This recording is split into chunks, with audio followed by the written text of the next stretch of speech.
Let me begin with saying happy Sunday, boys and girls. Doug here with Trade with Doug with yet again another weekend recap. How did your week go? Let me know down in the comments section, guys. How did it go? By the way, not just that. We just got another week or so left here in the trading year for 2021. Tell me how you did with your year. What were you happy about? What do you want to work on in 2022? And let's work on this together. I'll be doing another video here a little bit later on in the week about a wrap up like I did a state of the market in 2021. Can't even remember what I said back then. I'll have to replay it myself. Plus, I'll be doing one for 2022. And don't forget, tomorrow also is the continued of Technical Trader Talk live on YouTube with Sylvia Bellrock at 9 o'clock in the morning, Eastern Standard Time. Yeah, sometime around there. Maybe that's not even the right time. I could have completely blown the time. I put it down in the description box. Don't listen to what I said. Just read what's down in the description box. That will be the accurate one. So here's what we're going to start out with. Before I get into the stocks here, got a lot of stuff I'm going to talk about. Let's first just focus on the elephant in the room, the Fed, right? The Fed. So we had the Fed chat this week, and I think most of us were just standing there looking at Jerome, right, and saying, either you're the dumbest Fed chair that has ever lived, or you've been lying to us. Wonder which one it was. Now, I don't think anybody's really surprised about this.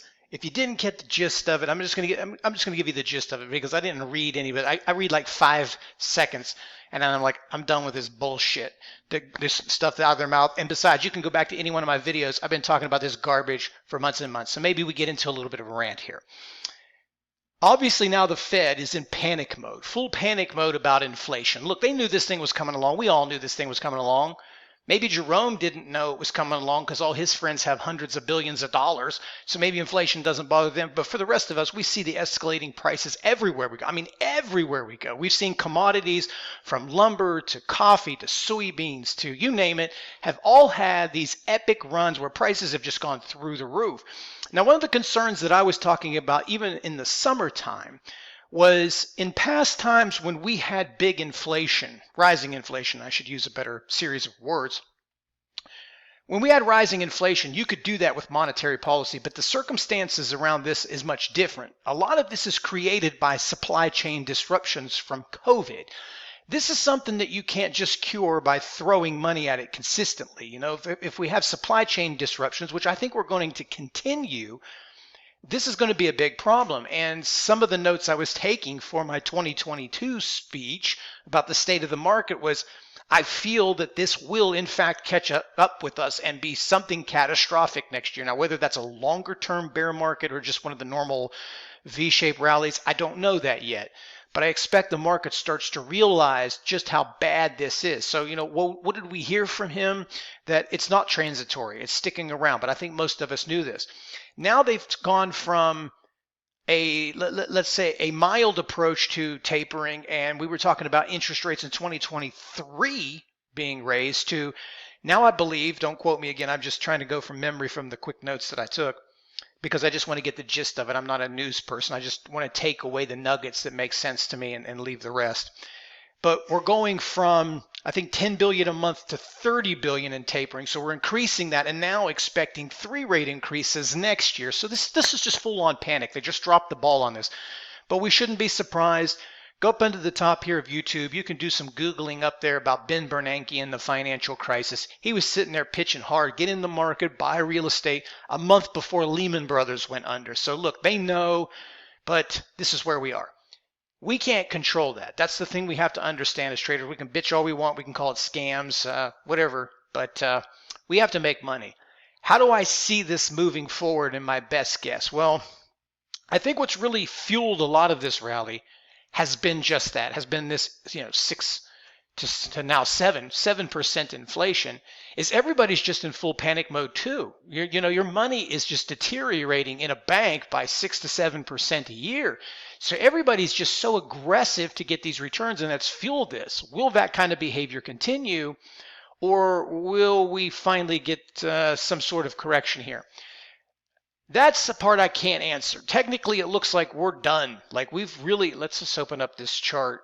I'd say done for now. But, one thing I've also learned is never count this market out. Let's just do some technicals here, talk about some price action. and then we'll move on from that. How about that, right? Let's put the news on hold. Let's do a little bit of price action talk. I think when you're looking at this right here, clearly have, let's get the old trusty pen out here. This 47.50 up here, let's say 47.50, we've been really working on this for quite some time. I mean, this is, you can't see the bottom of my chart, but we're talking about the 1st of November, roughly, 11/1.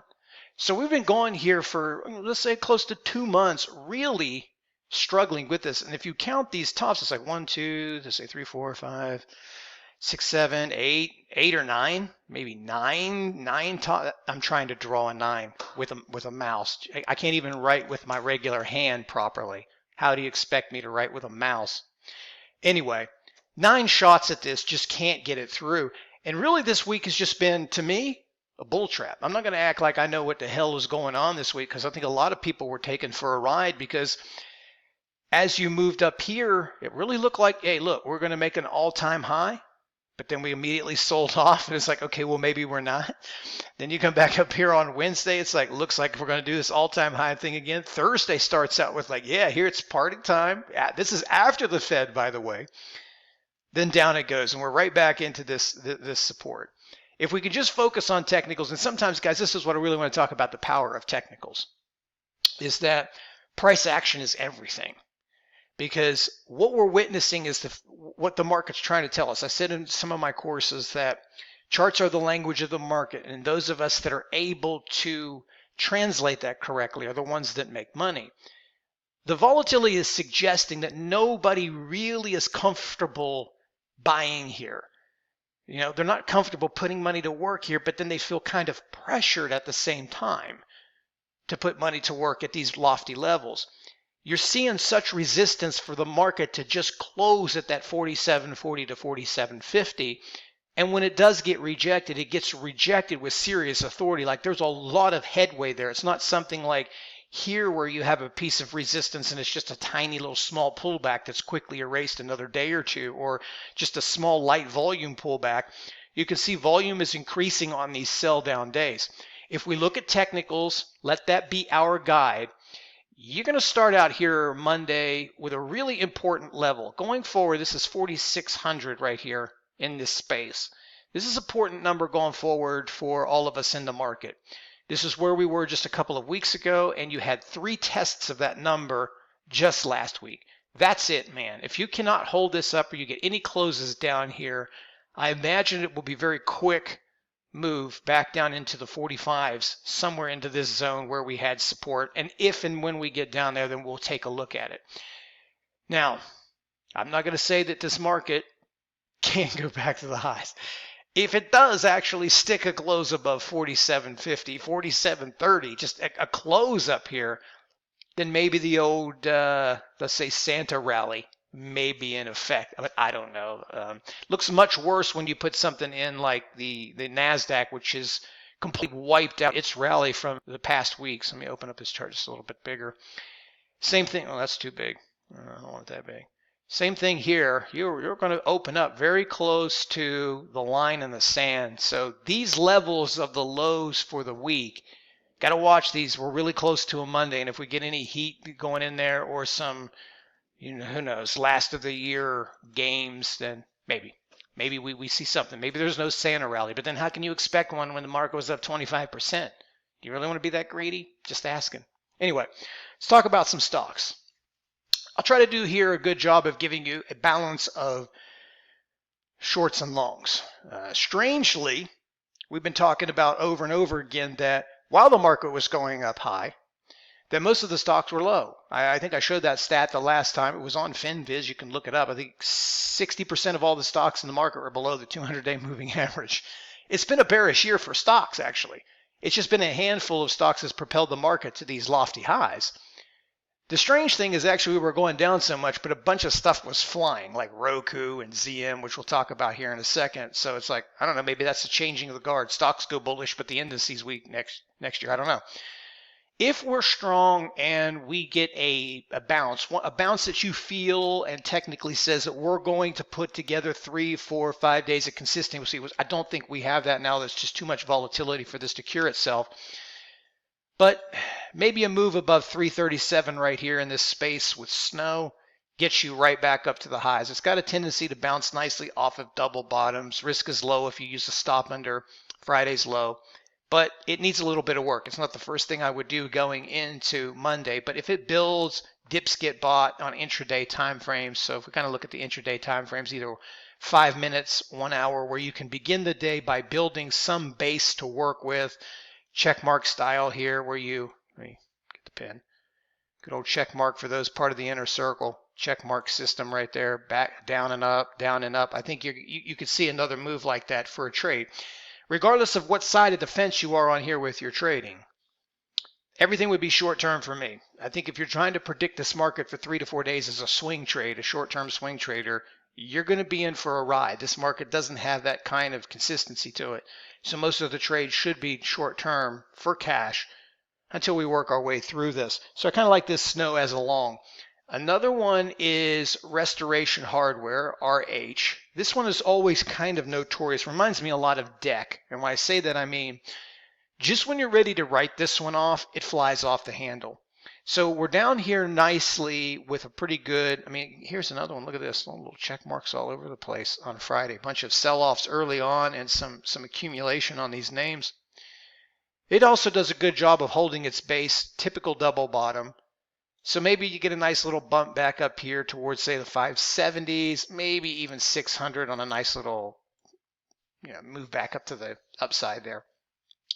Normally when you see these double bottoms, that's what you get. If you look here, get a double bottom, you get some sort of a bounce. Here's another double bottom bounce, right? Double bottom bounce.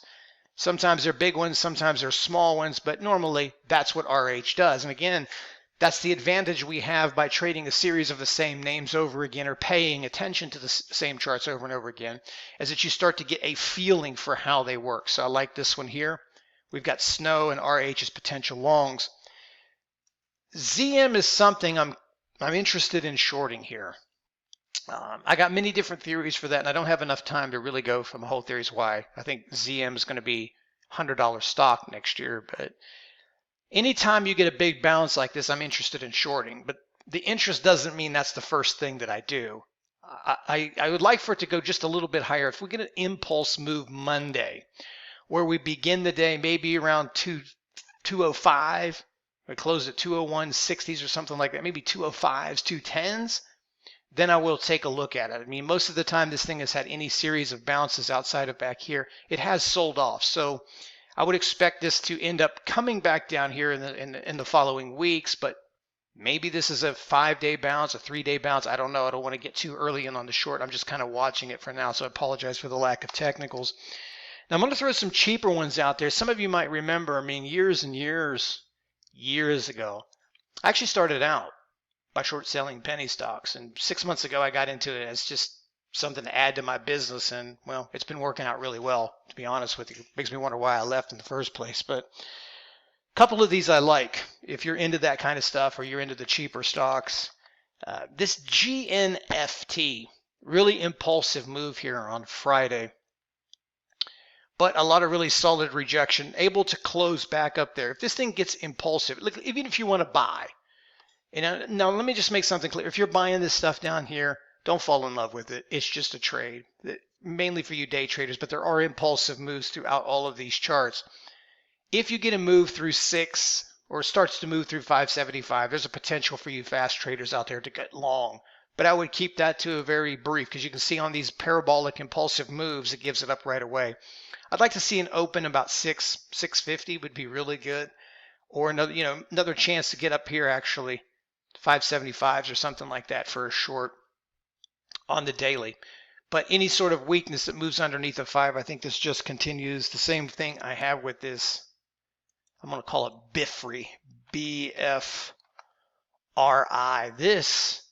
This one has been an amazing trading vehicle for the whole week. You've had serious impulsive moves followed by just a ton of A-frame patterns. Look, I mean, it does it here on Wednesday.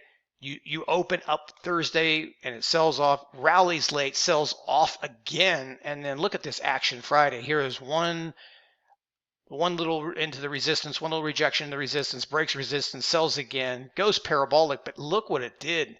Gave up the entire amount before the day was over. This was up at 857 down to 730, so well over $1 there. That's pretty big for this thing. I expect that this week you're going to end up underneath the 633, probably start filling in somewhere around 5. So I like this one. Again, if you guys are going to buy stuff like this, keep it temporary. Don't fall in love with this garbage because you're going to end up holding the bag and losing your money. So anyway, thank you guys for watching this. Don't forget, Tuesday, Technical Talk with Sylvia Belbrock. Bring your questions, bring your cryptocurrencies, bring your stocks. I don't care what you bring. Just bring it. We'll talk about it. We'll try to do this together. I didn't mention it. I think maybe I did. The beginning. It's holiday. Enjoy your Christmas. Take some time off. I think the market's closed on Friday. You can see where my head's at. It's closed on Friday. We got the weekend off. Take care. Trade well. I'll see you guys soon.